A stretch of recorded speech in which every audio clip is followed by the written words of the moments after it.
Okay, gang, welcome back to Dogtown here. So, I'm going to do a short video on putting more dirt down. Obviously, I've put some dirt down, and you can see I tested some spray here and kind of made a little bit of clumpy mud until I got my spray adjusted correctly. But folks were asking me how to, what do I use for dirt? Literally, the number one question I get is, what do I use for dirt? And it's pretty simple, guys. It's dirt. So what's awesome about that is it's super cheap because it's free. You can go to your backyard, your field, wherever, and get you some dirt. I mean, literally just have a bucket of dirt here. You can see it's a little bit clumpy, so that's what the sifter's for. And I'll show you a little bit more of that here in a minute. I'm going to pull you up here and kind of get you set up so you can see what we're doing.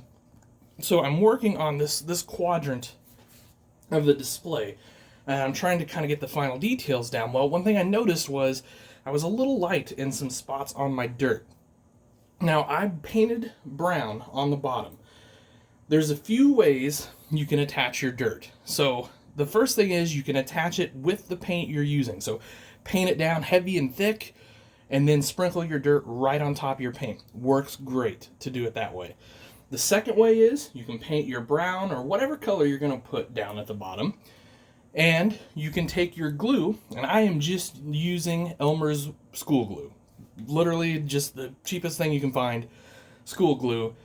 You could also use Mod Podge, you could use matte medium. There's all sorts of scenic cement, things like that you can use. School glue is where it's at because it's easily available and it's cheap. So you could put your color down, and you could put your glue on top of your color after your color dries, then sprinkle your dirt. Also, very easy way, very notable way to do it, pretty common. And then the third way is you can put your color down, or you can, and then you can spray your glue on top of it. I use a 50-50 mix. So it's 50 glue, 50% white glue, 50% water. That waters it down enough where the spray's out pretty good. So anyway, I'm going to set this real quick and then I'll show you. Okay, I think I got my sprayer where I want it. Now, one thing you're going to notice here is it is spraying a bit heavy, which is maybe not ideal. As you can see, it's dragging up. There we go. Some of the boulders, I guess, or it's making some boulders. So you really probably ideally want a mist here versus what I'm kind of getting, but that's okay for a couple reasons for me. One, we can kind of pick those boulders out when they're dry, but two, this is meant to try to get a good scoop here. This is meant to replicate bottom ground gumbo, is what we call it. I think every farm has their own version of gumbo. So anyway, this is in the river bottoms, so this is really heavy, really tough dirt. Gluey stuff, and when you work it up in the fall of the year, after you've harvested and all your field traffic's been on there and everything, it comes up pretty clumpy. So I don't mind some clumps. Now, probably what I'm going to do once it dries really well is I will relocate my clumps. So you can see some of these bigger clumps in here. Once those dry, I'm probably going to take them and I'll put them over here at the entrance of the field where there's more field traffic and therefore there's more compaction. And so the end result is that compacted ground, that especially on the gumbo ground that I'm talking about, clumps up pretty bad.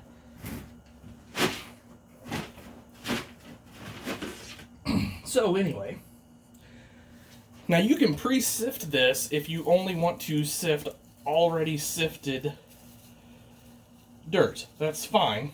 You know, that's not necessarily an exact correct way to do this. I like to have some of the bigger stuff in there just for the reasons I was talking about. Now, obviously, a couple of those are maybe too big, so we won't leave those necessarily. But hey, it's my model farm. I can do what I want, just like on yours.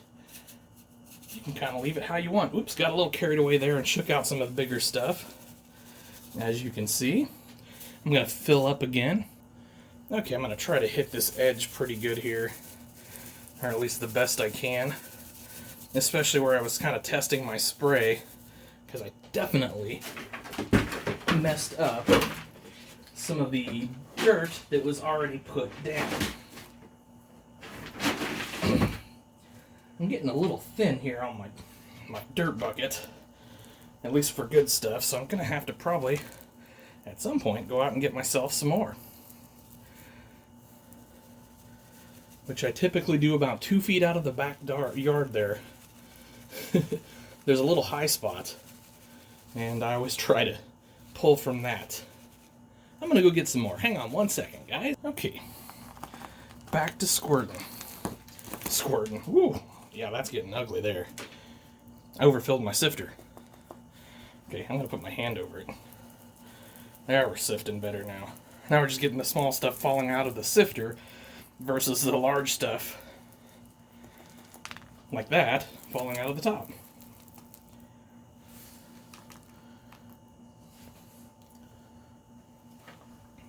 Just gonna pour some of the bigger stuff out back into my bucket, because I don't really want it here.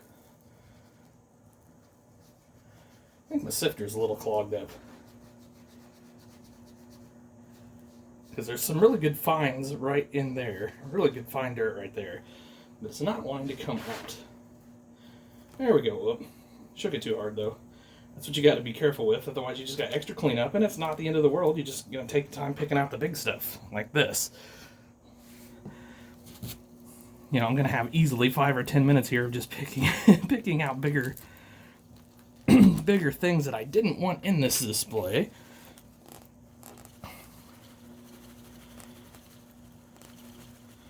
Now you can see I still got some darker areas here. That's okay. Once the glue dries, that'll just disappear. It will all dry the same color. That's the great thing about the white glue.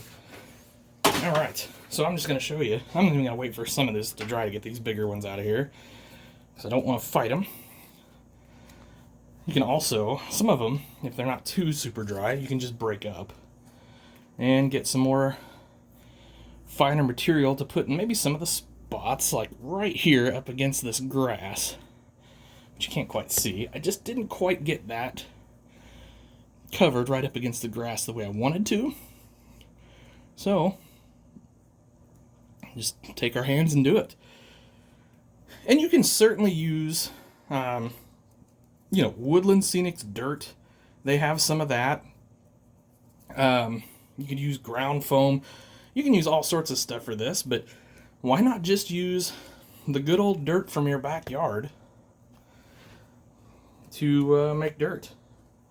What's more realistic looking than dirt for dirt? Like I said, you just got to kind of make sure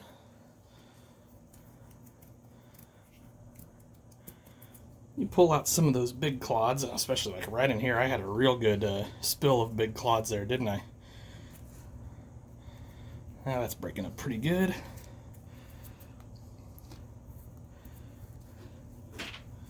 Yeah, I had a big spill right here. Kind of ugly looking.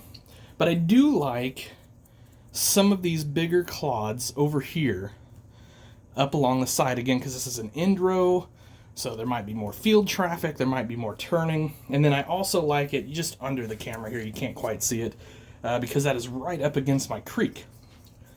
So I'm also thinking that creek gets dug out occasionally, and therefore you have some gluier soils being put back into the field, which you would have to work down with a tractor, and just doesn't necessarily work as smooth as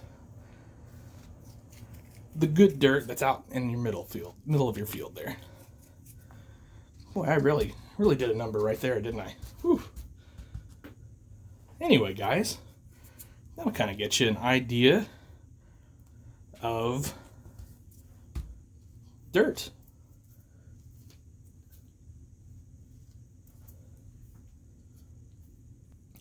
And there's one last step, if I can get my camera situated. So this is just a bottle of isopropyl alcohol with a little bit of glue and water mixed.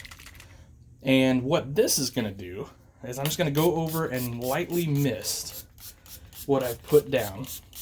The isopropyl alcohol will help break up your glue tension,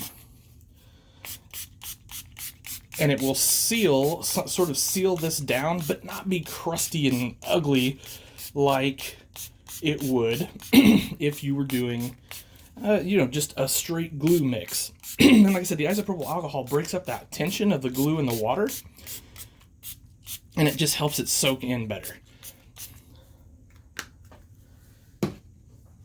So that's going to dry. We'll just probably let that dry overnight, although it definitely won't take that long. And then we'll be ready to put tractors out here on the field and everything. So I'm just going to grab you, show you. So like I said, over here, I definitely want my field cloddier and, kind of rougher. And then you can see I've got it sort of smoothing out as it heads out away from the ends and away from the creek. So that's pretty good, I think. I like it anyway. You have to let me all know what you think down below. Thanks for watching, guys. Hope you have yourselves a great day. As always, happy tractor hunting.